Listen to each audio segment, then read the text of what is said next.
দিতে পারে না।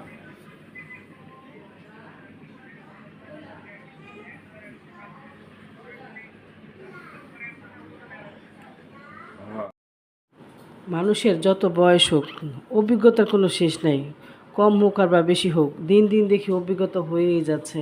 তো আগে যখন আমরা স্বর্ণের গহনা বানাতে দিতাম, যখন স্বর্ণের দামটা একটু কম ছিল তখন দেখা যেত কি যেই দামে আমরা বানাইতে দিছি, এখন আনতে 6 মাস লাগুক বা 1 বছর লাগুক, কিন্তু আমরা ওই দামেই আনতে পারতাম, স্বর্ণের দাম যদি বাইরেও যায়। কিন্তু এখন স্বর্ণকার দোকানে কালকে গিয়ে দেখলাম যে অন্য সিস্টেম, যে স্বর্ণের দাম আপনি যেই দামে বানাইতে দেন এখন যেই রেটটা আছে, কিন্তু যখন আপনি আনতে যাবেন তো তখন আপনার ওই যখন যদি বাড়তে থাকে তখন আপনার বাড়তি রেটই আনতে হইব। এখন নাকি এইটাই সিস্টেম। তো সেটা শুনে আসলে আমার মাথাটা ঘুরে গেছে। তো এই তো স্বর্ণের জিনিস যে আনছি সেটা আপনার দেখাইছি, দোকানে গেলাম কী কী কিনলাম সেটা কিন্তু আপনাদের সাথে শেয়ার করি নাই। তো এখানে সুই সুতাও আমার মেয়েরা বলছিল বা দোকানের ওনারাও বলছিল সুই সুতাও দেখতে পারেন সবসময় পরার জন্য। তো আমি সুই সুতাটা তেমন একটা পছন্দ করি নাই।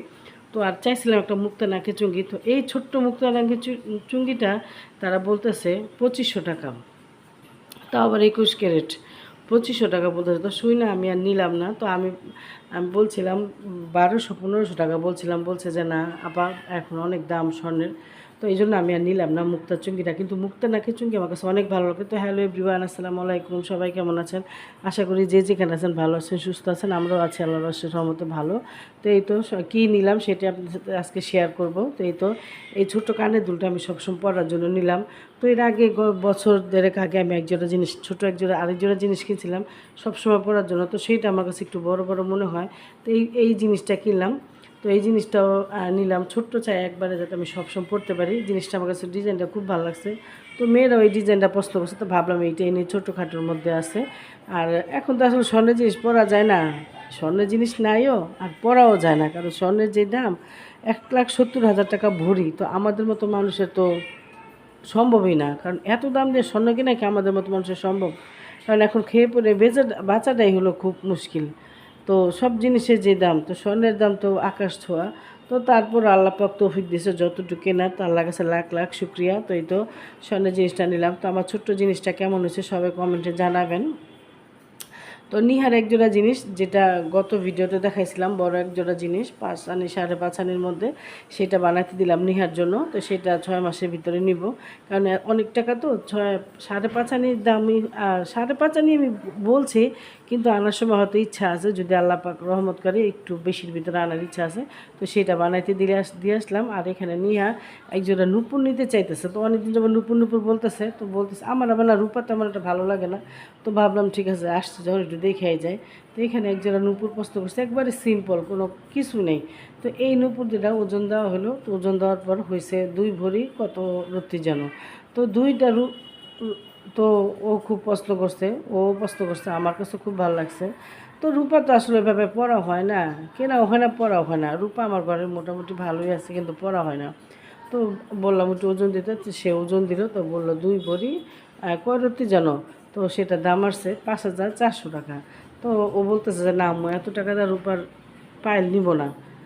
তো আমি ও আমি ভাবছি, ও ভাবছে কি যে 1,200 টাকা ভরি।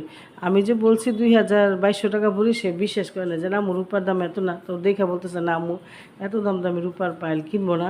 তো যাই হোক, দেখলো একটা অভিজ্ঞতা হলো। তো বলছে আম্মু অন্য এক সময় নিবে, এখন নিব না। তো যেহেতু একটু ছোটোখাটো জিনিস নিলাম, আবার একটা জিনিস বানাইতে দিলাম, তো অনেক টাকার ব্যাপার, তো অনেক টাকায় কিন্তু খরচ হয়ে গেল। তারপরে তো দেখে এখন আমরা আসলাম নিচে।